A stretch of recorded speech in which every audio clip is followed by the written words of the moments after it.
warahmatullahi wabarakatuh.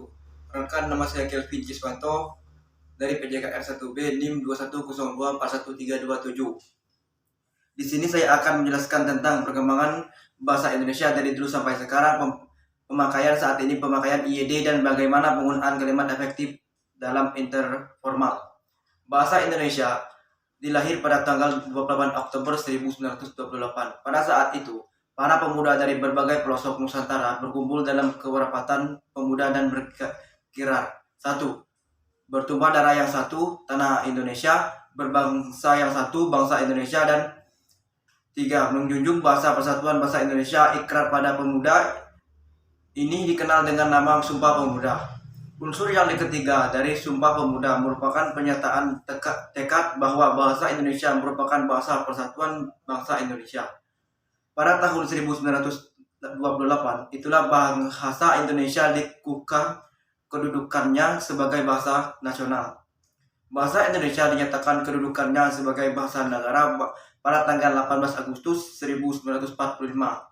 Karena pada saat Undang-Undang Dasar 1945 disahkan sebagai Undang-Undang Dasar Negara Republik Indonesia. Dalam Undang-Undang Dasar 1945 disebut bahwa bahasa negara ialah bahasa Indonesia.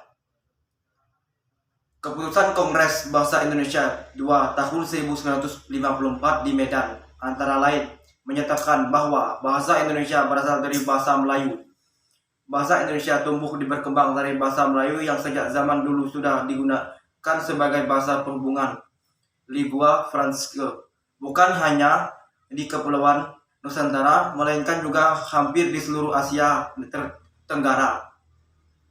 Bahasa Melayu mulai dipakai di kawasan Asia Tenggara sejak abad ke-7. Bukti yang menyatakan itu ialah dengan ditemukannya prasasti di Kedukan Bukit Berangka tahun 683 Masehi di Palembang. Telang Tuo Berangka tahun 684 Masehi di Palembang. Kota Kapur Berangka tahun 686 Masehi Bangka Barat, dan Karangbrahi Berangka tahun 688 Masehi Jambi. Prasasti itu tertuliskan harus Pernagari berbahasa Melayu kuno. Bahasa Melayu Kurna itu tidak hanya dipakai pada zaman Sriwijaya, karena di Jawa Tengah Kendasuli juga ditemukan prasasti Berangka tahun 832 Masehi, dan di Bogor temukan prasasti Berangka tahun 1942 Masehi yang juga menggunakan bahasa Melayu kuno. Pada zaman Sriwijaya, bahasa Melayu dipakai sebagai bahasa kebudayaan, yaitu bahasa buku pelajaran agama Buddha. Bahasa Melayu juga dipakai sebagai bahasa perhubungan antar suku di Nusantara dan sebagai bahasa perdagangan, baik sebagai bahasa antar suku di Nusantara maupun sebagai bahasa yang digunakan tetap terhadap para pedagang yang datang dari luar Nusantara. Informasi dari seorang ahli sejarah, ahli Cina, Yi Tixing, yang berasal agama Buddha di Sriwijaya, antara lain menyatakan bahwa Sriwijaya ada bahasa yang bernama Koeng Loing. Tixing 63 sampai 159, Koi Leun Tixing sampai 183, Koen Leun Fernan 1919, Keu Elun Alessa Bahana 1971 sampai 1089, Keulun Partikel 1977 sampai 91, Keulun Ferentense 1978 sampai 1900.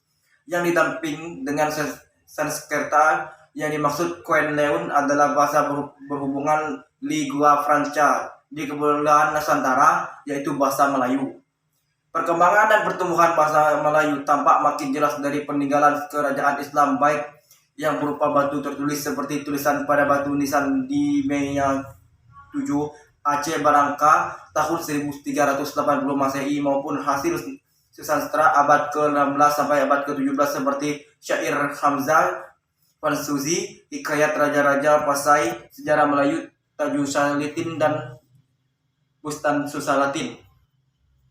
Bahasa Melayu menyebar ke pelosok Nusantara bersamaan dengan menyebarkan agama Islam di wilayah Nusantara. Bahasa Melayu mudah diterima oleh masyarakat Nusantara sebagai bahasa perhubungan antar pulau, antar suku, antar pedagang, antar bangsa, dan antar kerajaan karena bahasa Melayu tidak mengenal tingkat tutur. Bahasa Melayu dipakai di mana di wilayah Nusantara serta semakin berkembang dan bertambah kukuh keberadaannya. Bahasa Melayu yang dipakai di daerah wilayah Nusantara dalam pertumbuhannya dipengaruhi oleh corak budaya daerah. Bahasa Melayu menyerap kosakata dari berbagai bahasa, terutama dari bahasa Sanskerta, bahasa Persia, bahasa Arab, dan bahasa-bahasa Eropa. Bahasa Melayu pun dalam perkembangannya muncul dalam berbagai variasi dan dialek. Perkembangan bahasa Melayu di wilayah Nusantara mempengaruhi dan mendorong tumbuhnya rasa persaudaraan dan persatuan bangsa Indonesia. Komunikasi antar kepergumulan yang bangkit pada masa itu menggunakan bahasa Melayu. Para pemuda Indonesia yang bertanggung dalam perkumpulan pergerakan secara sadar mengangkatkan Melayu menjadi bahasa Indonesia yang menjadi bahasa persatuan dan kesatuan bangsa Indonesia. Sumpah Pemuda 28 Oktober 1928. Kebangkitan nasional telah mendorong perkembangan bahasa Indonesia dengan pesat peran kegiatan politik, perdagangan, persurat kabaran, dan majalah sangat besar dalam mendorengkan bahasa Indonesia. Proklamasi Kemerdekaan Republik Indonesia 17 Agustus 1945 telah mengukuhkan kedudukan dan fungsi bahasa Indonesia secara konstitusional sebagai bahasa negara. Kini bahasa Indonesia dipakai oleh berbagai lapisan masyarakat Indonesia baik tingkat pusat maupun daerah.